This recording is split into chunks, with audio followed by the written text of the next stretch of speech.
Hello friends, welcome to my channel. कैसे हैं आप सभी? आई होप कि आप सभी अच्छे होंगे। लास्ट वीडियो में हमने वन वर्ड सब्स्टिट्यूशन को ट्रिक से याद किया था। आज हम उनके आगे के वर्ड्स को कंटिन्यू रखेंगे। तो चलिए देर ना करते हुए हम वीडियो को स्टार्ट करेंगे। और साथ ही वीडियो पसंद आए तो अपने दोस्तों तक शेयर जरूर कीजिएगा और कमेंट सेक्शन में जरूर बताइएगा कि आपको हमारी वीडियो कैसी लगी। और हाँ, चैनल को सब्सक्राइब करना मत भूलना। साथ ही वीडियो पर लास्ट तक जरूर बने रहिएगा। चलिए स्टार्ट करते हैं हम। लास्ट वीडियो में हमने 350 वर्ड्स कंप्लीट कर लिए थे। ठीक है, तो 351 है अ ग्रुप ऑफ आंट्स, यानी कि चींटियों का समूह। आंट्स मतलब चींटी होता है। ठीक है, तो इसे हम बोलते हैं बस्ती यानी कि कॉलोनी। तो कॉलोनी का मतलब बस्ती होता है, ये तो आपको पता है। लेकिन जो आंट्स का जो ग्रुप होता है ना, उसे भी हम कॉलोनी बोलते हैं। तो इसे हम ऐसे भी याद कर सकते हैं कि कॉलोनी में किसके, इंसानों के घर बनते हैं। ठीक है, लेकिन आजकल की जो आंट्स है ना, चींटियां, वो भी कहाँ, वो भी कॉलोनी में रहने लग गई है। क्योंकि ठीक है, तो मतलब आप इसे याद कर सकते हैं कि जो आजकल की चींटियां है ना, वो भी कॉलोनी में आकर रहने लग गई है। तो इसे आप ऐसे ही याद कर सकते हैं। ठीक है, नेक्स्ट वर्ड है अ गिगेंटिक स्टेचू। गिगेंटिक का मतलब होता है बहुत बड़ा या बहुत विशाल। ठीक है, और गिगेंटिक को आप ये भी समझ सकते हैं, गीगन में आपको दिख रहा है गीगन यानी कि गगन।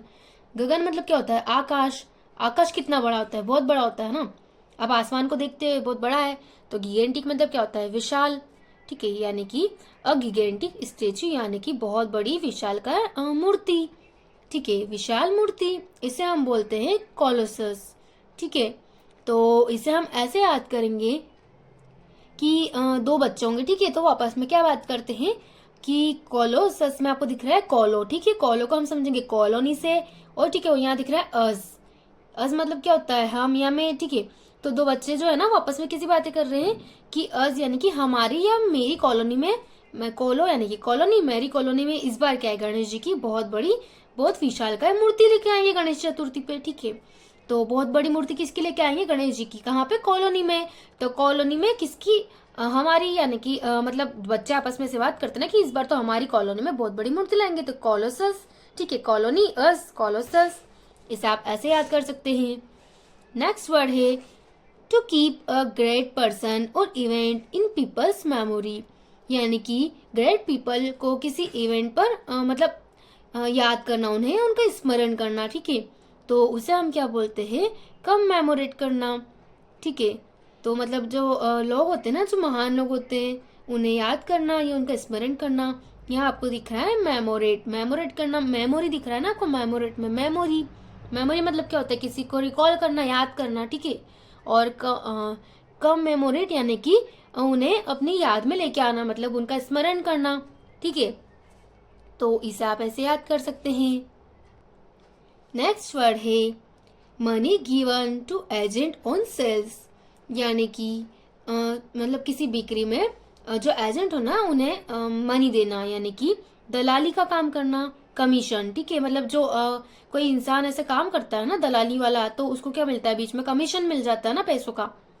तो इसे आप ऐसे याद कर सकते हैं कि जो money gives to agent on sales, यानी कि बिक्री में जो एजेंट को मनी दी जाती है ना एक्स्ट्रा, उसे क्या मतलब कमीशन मिल जाता है ना उसे।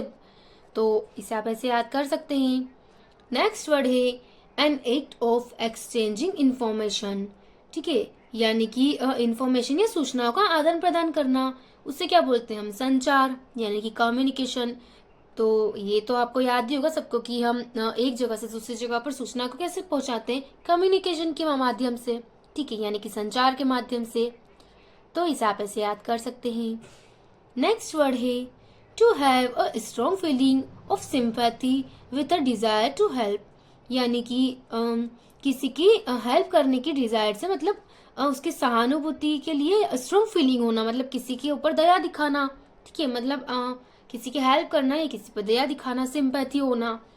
तो उसे हम बोलते हैं दया या अनुकंपा, यानी कि कंपैशन। ठीक है, तो एक लड़की है, वो सोचती है कि जब मैं अपने पैशन में आ जाऊंगी ना, मतलब या आप इसे समझ सकते हैं कम पैशन में, आपको दिख रहा है पास। ठीक है, तो एक लड़की है ना, वो सोचती है कि जब मैं गवर्नमेंट जॉब में पास हो जाऊंगी ना, जब मेरे पास भी बहुत सारे पैसे होंगे, तो मैं भी लोगों की मदद करूंगी। ठीक है, मतलब वो सिंपैथी दिखाती है ना कि मैं भी, मेरे पास जब पैसे होंगे तब मैं भी लोगों की मदद करूंगी। तो इसे आप ऐसे याद कर सकते हैं, दया या अनुकंपा यानी कि कंपैशन, यानी कि जब मैं एग्जाम में पास हो जाऊंगी, जब मेरी जॉब लगेगी, तब मैं भी लोगों के पास जाऊंगी और उनके क्या करूंगी, उनके ऊपर दया दिखाऊंगी, मतलब उनके लिए अच्छा करूंगी। तो इसे आप ऐसे याद कर सकते हैं। नेक्स्ट वर्ड है people who belonging to the same country, यानी कि ऐसे पीपल जो सेम कंट्री से बिलोंग करते हैं, ठीक है, मतलब एक ही देश के होते हैं, उन्हें हम बोलते हैं स्वदेशवासी, यानी कि जो एक ही देश के होते हैं, ठीक है, उन्हें हम क्या बोलते हैं, कम्पैट्रियोट्स, ठीक है। तो कम्पैट्रियोट्स में आपको दिख रहा है, पैट्रियोट्स मतलब देशभक्त होते हैं ना। तो जो कम्पैट्रियोट्स का हम कैसे समझेंगे कि स्वदेशवासी यानी कि जो एक ही देश से बिलोंग करते हैं। इसे आप ऐसे याद कर सकते हैं।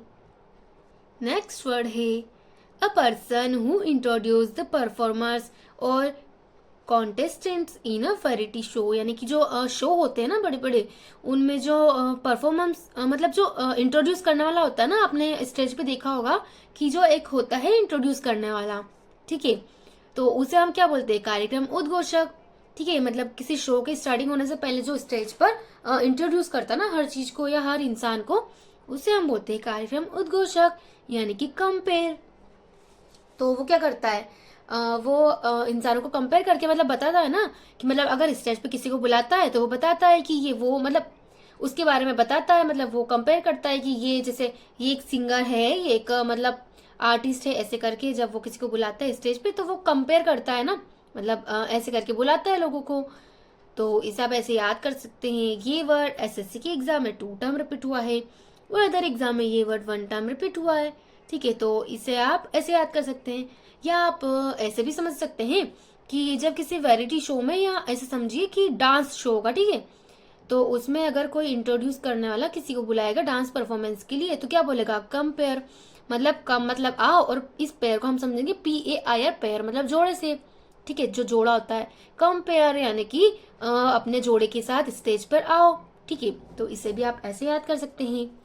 नेक्स्ट वर्ड है satisfied with no desire to change और इम्प्रूव, ठीक है, यानी कि मतलब आत्मसंतुष्ट होना, कॉम्प्लेसेंट, ठीक है, यहाँ आपको दिख रहा होगा प्लेग, ठीक है, प्लेग या प्लेस का मतलब होता है संतुष्टि होना, ठीक है, शांति मिलना, और कॉम्प्लेसेंट यानी कि आत्मसंतुष्टि होना, ठीक है। तो इसे आप ऐसे याद कर सकते हैं। नेक्स्ट वर्ड है टू मेक परफेक्ट और कंपेयर कंप्लीट, यानी कि परफेक्ट और एकदम कंप्लीट होना, यानी कि पूरक, कॉम्प्लीमेंट होना। तो इसे आप याद कर सकते हैं अपने तरीके से। नेक्स्ट वर्ड है अ रिमार्क दैट एक्सप्रेसेस अप्रूवल और एडमिरेशन, यानी कि प्रशंसा करना किसी की, ठीक है, एक्सप्रेस अप्रूवल और एडमिरेशन। एडमिरेशन में आपको एडमायर दिख रहा होगा ना, यानी कि किसी की तारीफ करना या प्रशंसा करना, ठीक है। तो उसे हम क्या बोलते हैं, कॉम्प्लीमेंट। कॉम्प्लीमेंट का मतलब आप प्रशंसा करना होता है, आप सभी को पता होगा ये भी, ठीक है। और यहाँ आपको जो प्ली दिख रहा है ना, इस प्ली का मतलब भी होता है किसी की तारीफ करना। तो कॉम्प्लीमेंट करना यानी कि किसी की प्रशंसा करना या किसी की तारीफ करना। तो इसे आप ऐसे याद कर सकते हैं। और आप यहाँ इन दोनों स्पेलिंग्स को ठीक से याद रखिएगा, क्योंकि ये दोनों एक जैसे दिखती है, इनके दोनों मतलब मीनिंग अलग अलग है। यहाँ पे जो है ना कॉम्प्लीमेंट, इसमें PLE है, इसका मतलब हो जाता है पूरक, और ये जो PLI आ रहा है ना, इसका मतलब हो जाता है प्रशंसा करना, ठीक है। तो इसे आप ऐसे याद कर सकते हैं। नेक्स्ट वर्ड है one who sets type for books newspaper etcetera, यानी कि प्रिंट से पहले शब्दों या वाक्य को व्यवस्थित करने वाला, यानी कि जब कोई चीज प्रिंट होती है ना, तो उससे पहले क्या होता है, उस चीज को एक सिस्टमेटिक वे में लिखा जाता है या रखा जाता है ना, तो उससे व्यवस्थित करने वाला, उसे हम क्या बोलते हैं, कॉम्पोजिटर, ठीक है। तो पॉजिटर को हम समझेंगे पोजीशन से, ठीक है, मतलब किसी चीज को या किसी चीज मतलब प्रिंट करने से पहले उसको क्या करना, सही पोजीशन में लिखना जरूरी होता है ना। तो पॉजिटर को हम समझेंगे पोजीशन, ठीक है, मतलब किसी चीज को कंपोजिशन यानी कि सही पोजीशन में लेकर आना। तो इसे आप ऐसे करके याद कर सकते हैं, ठीक है। नेक्स्ट वर्ड है अ फीलिंग ऑफ गिल्ट और मॉरल स्क्रूपल्स दैट प्रिवेंट्स और follow the doing of something bad, यानी कि किसी चीज के लिए गिल्टी फील करना या पश्चाताप करना, ठीक है, किसी गलती या किसी बुरी चीज का पश्चाताप करना, उसे हम क्या बोलते हैं, कंपंक्शन, ठीक है। तो इसे आप ऐसे याद कर सकते हैं कि पंक्शन को हम समझ सकते हैं फंक्शन से, ठीक है। तो आपको पता है कि जब कभी किसी के घर में शादी या कोई फंक्शन होता है ना, तो एक इंसान मतलब ऐसा होता ही है जिसकी वजह से लड़ाई लड़ाई हो जाती है ना। तो कम फंक्शन, इसमें हम फंक्शन को समझेंगे फंक्शन से। तो किसी के फंक्शन में एक लड़के ने क्या किया, उसका फंक्शन बिगाड़ दिया, ठीक है। तो उससे बाद में अपनी गलती का एहसास हुआ, उसने सोचा कि मुझे ऐसे किसी की फंक्शन नहीं बिगाड़ना चाहिए था, ठीक है। तो कम फंक्शन यानी कि फंक्शन, एक लड़का है उसने किसी का फंक्शन बिगाड़ दिया है, लेकिन अब उससे क्या हो रहा है, पश्चाताप हो रहा है, ठीक है। मतलब उसको ऐसा लग रहा है कि उसे किसी और का फंक्शन नहीं बिगाड़ना चाहिए था। तो इसे आप ऐसे याद कर सकते हैं। नेक्स्ट वर्ड है having too much pride in your self and what you do, यानी कि मतलब खुद पर प्राइड फील करना, या मतलब जो भी अभिमानी होते हैं, ठीक है। मतलब जिन्हें खुद पर बहुत ज्यादा अभिमान होता है उन्हें हम क्या बोलते हैं, कॉन्सिटेड, ठीक है। तो इसे आप अपने तरीके से याद कर सकते हैं। नेक्स्ट वर्ड है कैपेबल ऑफ बीइंग इमेजिन्ड और ग्रास्प्ड मेंटली, यानी कि कल्पनीय होना या एकदम इमेजिन्ड होना है ना, मतलब जो कल्पना में होता है एकदम काल्पनिक होना या कल्पनीय होना, उसे हम बोलते हैं कॉन्सीवेबल, ठीक है। तो इसे भी आप अपने तरीके से याद कर सकते हैं। तो या इसे आप ऐसे समझ सकते हैं कि कंसीव करना, ठीक है, किसी चीज को, मतलब किसी चीज को कंसीव करना, उसके एबल होना। कंसीव को हम रिसीव से समझ सकते हैं, ठीक है। मतलब किसी चीज को फास्ट रिसीव हम कैसे कर सकते हैं अपने माइंड में ना। तो हम अगर कल्पना करते हैं ना, तो हम कंसीव यानी कि हम किसी भी चीज को एकदम फास्ट वे में रिसीव कर पाते हैं अपने दिमाग में, ठीक है। तो वो एकदम क्या होता है, कल्पनीय होता है, काल्पनिक होता है। तो इसे आप ऐसे याद कर सकते हैं। आज की वीडियो में हम इतने ही वर्ड्स सीखेंगे, इसके आगे के वर्ड्स को हम नेक्स्ट वीडियो में कंटिन्यू रखेंगे। आपको हमारी वीडियो कैसी लगी कमेंट सेक्शन में जरूर बताएं। वीडियो को लाइक शेयर जरूर कीजिए। नेक्स्ट वीडियो में मिलते हैं।